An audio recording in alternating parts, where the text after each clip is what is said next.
సుమన్ టీవీలో మీ business promotions కోసం ఈ కింది నెంబర్ను సంప్రదించగలరు.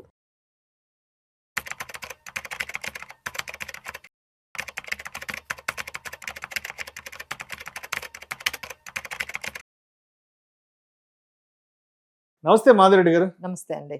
మాధురెడ్డి గారు, భారత్ అమెరికా ట్రేడ్ డీల్ కూడా ఓకే అయిపోయింది కాబట్టి మార్కెట్లలో కూడా బాగా జోష్ వచ్చింది. మార్కెట్లలో కూడా మంచి ర్యాలీ వచ్చింది. అండ్ అదేవిధంగా ఎఫ్ఐఏలు కూడా మళ్ళీ మన మార్కెట్లలోకి రీఎంట్రీ అవుతున్నారు. సో చెప్పాలంటే మార్కెట్లకి మంచి రోజులు వచ్చాయనిపిస్తుంది. సో ఇది ఇప్పుడు మాధవిరెడ్డి గారు, ఇప్పుడు ఎన్ఆర్ఐలు అనే వాళ్ళు ఉంటారు కదా, మరి ఇప్పుడు ఎన్ఆర్ఐలు కూడా మన ఇండియన్ ఈక్విటీ మార్కెట్ లో ఇన్వెస్ట్మెంట్స్ పెట్టాలన్నా కూడా, అదేవిధంగా మ్యూచువల్ ఫండ్స్ లో ఎంటర్ కావాలన్నా కూడా ఎన్ఆర్ఐలు అనే వాళ్ళకి ఉన్నటువంటి the best investment possibilities, investment entries ఏమున్నాయి ఇప్పుడున్న మన ప్రజెంట్ మార్కెట్ లోకి? సో ఇప్పుడు చాలా మంది అంటే ఈ రీజన్స్ తో కాకుండా వాళ్ళు కూడా జియోగ్రఫికల్ గా డైవర్సిఫికేషన్ కోరుకుంటున్నారండి. ఇప్పుడు అక్కడ ఉన్నా అక్కడే సెటిల్ అవుతున్నా అన్ని ఇన్వెస్ట్మెంట్స్ యుఎస్ లోనే పెట్టుకోవడం ఎందుకు? ఒకే దగ్గర పెట్టుకుంటే రిస్క్ కదండి. అక్కడ కూడా మార్కెట్స్ ఎప్పటికప్పుడు టెక్ డ్రివెన్, ఇప్పుడు మొన్న యాంథ్రఫిక్ వచ్చింది, రాగానే మొత్తం యుఎస్ మార్కెట్స్ అన్ని కూడా డౌన్ అయిపోయాయి. అలాగే ఈ ట్రంప్ ఉన్నంత వరకు కూడా అన్సర్టనిటీస్ కూడా చాలా ఫీల్ అవుతున్నారు అక్కడ కూడా. సో ఇలా కాదు, మొత్తం అన్ని కూడా మనం యుఎస్ లోనే లేకపోతే ఒకే కంట్రీలో పెట్టుకుంటే కాదు, మనం డైవర్సిఫికేషన్ చేసుకోవాలి. దానికి బెస్ట్ కంట్రీ ఏంటంటే యుఎస్ తర్వాత మనకి ఇండియానే మనకి మంచిగా మనకి స్టేబుల్ ఎకానమీ అనేది చూసుకుంటారు కదండి. ఎవరైనా ఇన్వెస్ట్ చేయాలి అంటే పొలిటికల్ గా స్టేబుల్ గా ఉండాలి, అలానే ఎకానమీ అనేది చాలా స్ట్రాంగ్ గా ఉండాలి. ఇక్కడ మనకి స్ట్రాంగ్ జీడిపి గ్రోత్ ఉంది, అలానే లోయర్ ఇంట్రెస్ట్ రేట్స్ ఉన్నాయి, ఇన్ఫ్లేషన్ తక్కువ ఉంది, ట్రేడ్ డెఫిసిట్ తక్కువ ఉంది, అలానే మనకి ఫిజికల్ డెఫిసిట్ కూడా బాగుంది. సో ఇవన్నీ మనం చూసుకున్నట్లయితే India is the best destination after US తర్వాత. లేకపోతే ఇంకొక కంట్రీతో మనం కంపేర్ చేసుకుంటే అన్ని విధాలుగా హైయెస్ట్ జీడిపి గ్రోత్ తో మన ఇండియా ముందుకు వెళ్ళిపోతుంది. కాబట్టి సో అందరూ కూడా ఈ గ్రోత్ స్టోరీలో పార్టిసిపేట్ చేద్దాం, ఈ గ్రోత్ స్టోరీలో మనం కూడా ఉండాలి. ఎందుకంటే next 10 years India is going to rule అని అంటున్నారు. కాబట్టి అలానే మనం 5 deals back to back 5 trade deals చేసుకున్నాం. నాట్ ఓన్లీ యుఎస్, ఈయూతో కూడా మనం మదర్ ఆఫ్ ఆల్ డీల్స్ అని, ఫాదర్ ఆఫ్ ఆల్ డీల్స్ అని, ఇట్లా మనం చాలా ఓపెన్ అయ్యి మన ఎకానమీని ముందుకు తీసుకొని వెళ్ళిపోతున్నాము. సో తర్వాత మనకి ఇప్పుడు 3rd లార్జెస్ట్ ఎకానమీ అవ్వడానికి కూడా చాలా ఛాన్సెస్ ఉన్నాయి. సో ఫస్ట్ యుఎస్, తర్వాత చైనా, తర్వాత ఇండియా. సో మనం ఎందుకు ఈ ఆపర్చునిటీ మిస్ అవ్వాలని చాలా మంది కూడా మన ఇండియా వైపు చూస్తున్నారండి. ఎన్ఆర్ఐస్ కూడా ఇక్కడ ఇన్వెస్ట్ చేసుకోవాలనుకుంటున్నారు. సో వాళ్ళకి ఎన్ఆర్ఈ అకౌంట్ కానీ ఎన్ఆర్ఓ అకౌంట్ కానీ ఉంటుంది. ఎన్ఆర్ఈ అకౌంట్ ఏంటంటే ఎప్పుడైనా వాళ్ళ అమౌంట్ ని బ్యాక్ కి కంప్లీట్ గా తీసుకెళ్లిపోవచ్చు. అలానే దాని మీద ఏదైతే ఇంట్రెస్ట్లు వస్తాయో, బ్యాంక్ మీద ఇంట్రెస్ట్లు ఏవైతే వస్తాయో అవన్నీ కూడా ట్యాక్స్ ఫ్రీ. ఎన్ఆర్ఓ అకౌంట్ ఏంటంటే ఇక్కడ ఇన్వెస్ట్ చేసుకుని ఇక్కడ మేనేజ్ చేసుకోవచ్చు. సో ఇది అందరికీ తెలిసిందే. ఎవరికైతే ఈ ఎన్ఆర్ఓ అకౌంట్లు ఉన్నాయనుకోండి, ఈజీగా ఇన్వెస్ట్మెంట్ అనేది మన ఇండియాలో చేసేసుకోవచ్చు. సో దీనికి మనకి బేసికల్ గా బెటర్ ఆప్షన్స్ ఏంటి అంటే మ్యూచువల్ ఫండ్స్ ద్వారా వాళ్ళు ఎంట్రీ తీసుకోవచ్చు. అన్ని అంటే మేము ఇక్కడ చెప్పేది ఏంటంటే ఎస్పెషల్లీ యుఎస్, కెనడాలో ఉండే వాళ్ళు ఏంటంటే ఇండియాకి వచ్చినప్పుడే వీళ్ళు ఇలా అకౌంట్ ఓపెన్ చేసుకుంటే ఈజీ అయిపోతుందండి. So whenever they are coming to ఇండియాలో ఒకసారి విజిట్ మీద కానీ లేకపోతే ఏదైనా ఇక్కడ ఇంటికి కానీ వచ్చారనుకోండి, వచ్చినప్పుడు ఈ ఫార్మాలిటీస్ అన్ని కంప్లీట్ చేసుకుంటే మీకు ఈజీ అయిపోతుంది. డిమాట్ అకౌంట్ ఓపెన్ చేసుకోవడం కానీ, ఇన్వెస్ట్మెంట్స్ పెట్టుకోవడం కానీ, ఎలాంటి మన మ్యూచువల్ ఫండ్స్ లో కూడా మనకి పెట్టుకోవడానికి ఈజీగా అనేది మనకు కనిపిస్తుంది. సో ఇందులో మనకి బెస్ట్ ప్రోడక్ట్స్, ఫస్ట్ మనం ఏమనుకున్నాము, mutual funds are the best products. ఇందులో మనకి ఈటీఎఫ్స్ ద్వారా పెట్టుకోవచ్చు, తర్వాత డెట్ లోకి వెళ్ళొచ్చు. Then you have different kinds of sectoral thematic funds కూడా వాళ్ళు చూస్ చేసుకోవచ్చు. గోల్డ్ అండ్ సిల్వర్ లో కూడా ఇన్వెస్ట్ చేసుకోవచ్చు. ఆ తర్వాత మనకి నెక్స్ట్ పిఎంఎస్ అండి. సో పోర్ట్ఫోలియో మేనేజ్మెంట్ సర్వీసెస్ కూడా వాళ్ళకి అవైలబుల్ గా ఉంటాయి. డైరెక్ట్ ఈక్విటీ వాళ్ళ అకౌంట్ లోనే అకౌంట్ అనేది ఓపెన్ చేసేసి మేనేజ్ చేసేస్తూ ఉంటారు. ఏఎఫ్స్ కూడా ఉన్నాయి. అలానే గిఫ్ట్ సిటీ. ఇప్పుడు అందరూ కూడా గిఫ్ట్ సిటీ వైపు ఎందుకు చూస్తున్నారంటే, అసలు ఎస్పెషల్లీ ఎవరైతే మిడిల్ ఈస్ట్ లో ఉన్నారో, అంటే యుఏఈ, దుబాయ్, బెహ్రెయిన్, ఈ కెరేబియన్ ఐలాండ్స్, ఈ గిఫ్ట్ సిటీలో ఏంటంటే మీ కంట్రీలో ఉన్న ట్యాక్స్ పడుతుంది, అంతేగాని ఇండియాలో ట్యాక్స్ కట్టాల్సిన అవసరం ఉండదు.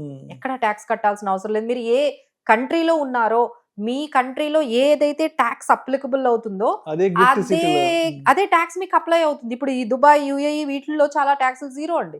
అంటే ఏంటి, మీరు అసలు ట్యాక్సే కట్టక్కర్లేదు. సో గిఫ్ట్ సిటీ ద్వారా మీరు ఇండియన్ ఈక్విటీలోకి ఎంటర్ అవ్వచ్చు, మీరు ట్యాక్స్ కూడా కట్టక్కర్లేదు. సో ఈ ప్రోగ్రామ్ ఎవరైతే చూస్తున్నారో వాళ్ళ ఏదైతే కంట్రీలో ఉన్నారో అక్కడ కానీ ట్యాక్సెస్ తక్కువైతే gift city is the best అండి. గిఫ్ట్ సిటీ ద్వారా మీరు ఇన్వెస్ట్ చేసుకున్నారంటే మీరు చాలా వరకు ట్యాక్సెస్ ని మీరు తగ్గించుకోవచ్చు. That is the best. ఇది ఓన్లీ ఎన్ఆర్ఐస్ కి అప్లికబుల్ అవుతుంది. So NRIs can do that. అలానే మనకి ఇండియాలో పెట్టుకుంటే మరి మిగతా వాటికి ట్యాక్సెస్ సంగతి ఏంటి అంటే, ఇండియాలో ఏవి అంటే గిఫ్ట్ సిటీ కాకుండా మిగతా అంటే గిఫ్ట్ సిటీ అంటే ఆల్మోస్ట్ 1 crore. ఇది కొంచెం హైయెస్ట్ హెచ్ఎన్ఐస్ కి ఎస్పెషల్లీ ఒక 1 crore, మనకి ఇంకా 1.5 crore పెట్టుకోవాల్సి వస్తుంది గిఫ్ట్ సిటీ ద్వారా వెళ్ళాలి అనుకుంటే. లేదు మేడం మేము మామూలుగా మా దగ్గర అమౌంట్ ఉన్నప్పుడు అంతా మేము కూడా ఇండియాలో మేము ఇన్వెస్ట్ చేసుకోవాలి అనుకునే వాళ్ళకైతే పిఎంఎస్లు 50 lakhs ఉన్నాయి, ఏఎఫ్స్ 1 crore తో ఉన్నాయి. అలాగే మ్యూచువల్ ఫండ్స్ మీరు ఏ అమౌంట్ అయినా పెట్టుకోవచ్చు. బట్ ఏంటంటే ట్యాక్సెస్ మన ఇండియన్ ట్యాక్సెస్ ప్రకారం పడుతుంది. అంటే ఏంటి, మనకి షార్ట్ టర్మ్ అయితే 20%, లాంగ్ టర్మ్ అయితే 12.5%. ఈ విధంగా వాళ్ళకి ట్యాక్సెస్ అనేవి మనకి దాదాపుగా ఇండియన్ ట్యాక్సెస్ ప్రకారమే వీళ్ళకి ఈ mutual funds, equity, PMS, AIF లో ట్యాక్సెస్ పడతాయండి. సో ఇక్కడికి వచ్చిన తర్వాత వాళ్ళు బ్యాంక్స్ ద్వారా ఇన్వెస్ట్లు చేసుకుంటున్నారు, డిస్ట్రిబ్యూటర్స్ ద్వారా, లేదు అంటే మేము ఉన్నాము హెల్ప్ చేస్తూ ఉన్నాము. మాకు కూడా చాలా మంది ఎన్ఆర్ఐస్ వస్తూ ఉంటారు దుబాయ్ నుంచి. వాళ్ళు ఒకసారి ఇండియాకి వచ్చినప్పుడు మమ్మల్ని కలుస్తూ ఉంటారు. మేడం ఈ ప్రొసీజర్ ఏంటి, దీన్ని ఎట్లా చేసుకోవాలి, ఎలా మేనేజ్ చేసుకోవాలి. సో ఇప్పుడు అంతా యాప్స్ వచ్చేసాయి కదండి, అంతా టెక్నాలజీ. మీరు ఎక్కడున్నా సరే ఈజీగా మీరు మానిటర్ చేసుకోవచ్చు, ఈజీగా మనం ఇన్వెస్ట్మెంట్స్ అనేవి చేసుకోవచ్చు. So that is become very easy. తర్వాత ఏంటంటే రియల్ ఎస్టేట్ కూడా బాగా వాళ్ళు ఇష్టపడుతూ ఉన్నారండి. ఎన్ఆర్ఐస్ ఎక్కువగా కూడా హైదరాబాద్ లో కొంచెం గ్రోయింగ్ సిటీ, గ్లోబల్ సిటీ అని చెప్పి పెడుతున్నారు. కానీ ప్రాబ్లం ఏంటంటే మానిటరింగ్ చేయలేకపోతున్నారండి. అక్కడ నుంచి ఇక్కడ మానిటరింగ్ చేసుకోవడం అంటే రెంట్లకి ఇచ్చుకోవడం కానీ, వాటిని అమ్మేటప్పుడు కొనేటప్పుడు వాళ్ళు ఇక్కడ ఉండరు కదా. సో ఇవన్నీ చూసుకోవడం, మానిటరింగ్ చేసుకోవడం అనేది ఫిజికల్ గా మనకి కష్టం అవుతుంది వాళ్ళకి బాగా. అండ్ ఇంకోటి ఏంటంటే రెంటల్ ఇన్కమ్ 4-5% కన్నా వాళ్ళకి వర్కౌట్ అవ్వట్లేదండి. So they are also not happy with this 4-5% of. అంటే మీరు 2 కోట్లు పెట్టి ఒక ఫ్లాట్ కొంటే అది 30-40 వేలు, లేదు అంటే మహా అయితే 70 వేలు రెంట్ వస్తుంది. సో దాని వల్ల ఏమవుతుంది, 4% వాళ్ళకి వస్తుంది. ఇంత మేము కష్టపడి ఇన్ని 2 కోట్లు పెడితే, 1 కోటి రూపాయలు పెడితే మాకు 4-5% రెంటల్ ఇన్కమ్ ఎందుకని వాళ్ళందరూ కూడా పెద్దగా ఇప్పుడు ఇంట్రెస్ట్ అనేది కొంచెం, ఎప్పుడైతే రియల్ ఎస్టేట్ పెరిగిపోయిందో వాళ్ళందరూ కూడా దీని మీద కొంచెం ఇంట్రెస్ట్ అనేది తగ్గించారండి. మేము కూడా అదే చెప్తూ ఉన్నాము. ఎందుకంటే ఈ అంటే అమ్మడం కొనడం అంత ఈజీ కాదండి రియల్ ఎస్టేట్ లో. అదే మీరు మ్యూచువల్ ఫండ్స్, పిఎంఎస్ కానీ లేకపోతే ఏఎఫ్స్ కానీ గిఫ్ట్ సిటీ ద్వారా అంతా కూడా మీకు మానిటరింగ్ అనేది, బయ్యింగ్ కానీ సెల్లింగ్ కానీ మీరు ఎక్కడుంటే అక్కడ ఈజీగా జరిగిపోతుంది. మానిటరింగ్ ఏమి అంటే ఈ రోజుల్లో ఎవరు బిజీ వాళ్ళు ఉన్నారు కదండి. మా అన్నయ్య దగ్గరకు వచ్చి మా హౌస్ ని చూసుకో, లేకపోతే మేము ఈ ఇల్లు అమ్మి పెట్టి చూడు, లేకపోతే ఇల్లు కొనుక్కుంటాం అంటే ఈ రోజుల్లో ఎవరు వర్క్స్ చేస్తున్నారు సార్, ఎవరు చేయటం లేదు. So real estate has become very complicated for the NRIs. వాళ్ళు అక్కడ ఉంటారు, ఇక్కడేమో ఎసెట్స్ ఉంటాయి. సో మేనేజ్ చేయడం అనేది కొంచెం టఫ్ అవుతుంది. సో అందరూ కూడా కొంచెం ఇవి ఈజీగా ఉంటాయి, అలానే మంచి రిటర్న్స్ వస్తున్నాయి కదండి. మినిమం 12% అయినా మనకు వస్తున్నాయి. సో 12%, 15% రిటర్న్స్ అనేవి ఇక్కడ బాగున్నాయి. కాబట్టి ఇటువైపు ఎక్కువగా మొగ్గు చూపిస్తున్నట్టుగా అంటే రియల్ ఎస్టేట్ తో కంపేర్ చేసుకుంటే వీటి మీద. ఎందుకంటే లిక్విడిటీ బాగుంటుంది, ఎప్పుడంటే అప్పుడు అమ్మేసుకోవచ్చు, కొనుక్కోవచ్చు, ఈ పర్టికులర్ మానిటరింగ్ కూడా ఈజీగా ఉందని వాళ్ళు ఎక్కువగా ఇన్వెస్ట్ ఇక్కడ చేస్తున్నారండి. ఇంకోటి ఏంటంటే చాలా మంది ఈ మధ్య ఒక ట్రెండ్ అయితే కనిపిస్తుందండి. మా పేరెంట్ అంటే అప్పటి నుంచి వెళ్ళిన వాళ్ళందరూ కూడా ఒక 20-30 years వాళ్ళ పేరెంట్స్ పెద్దవాళ్ళు అయిపోయారు. మేడం మా పెద్దవాళ్ళని చూసుకోవడానికి మేము ఎప్పుడోకప్పుడు ఇండియాకి వచ్చేయాలనే అనుకుంటున్నాం అనే వాళ్ళు ఎక్కువ మంది అయ్యారండి. బికాస్ ఆఫ్ ట్రంప్ పెట్టే అన్సర్టనిటీస్ గానీ, ఈ మధ్య ట్రంప్ పెట్టిన హింసతో చాలా ఎందుకంటే H1B వీసాస్ వాళ్ళకి కన్ఫర్మ్ చేయట్లేదు. ఒక కాంట్రాక్ట్ అయిపోగానే మీరు వెళ్ళిపోండి అంటున్నారు. మళ్ళీ అక్కడ ఉన్న కాంట్రాక్ట్ జాబులు కూడా చేసుకొని ఇవ్వట్లేదండి ఇండియన్స్ ని. పార్ట్ టైం జాబులు ఏమి కూడా దొరకట్లేదు. సో అక్కడ ఇన్ఫ్లేషన్ కూడా పెరిగింది కదండి.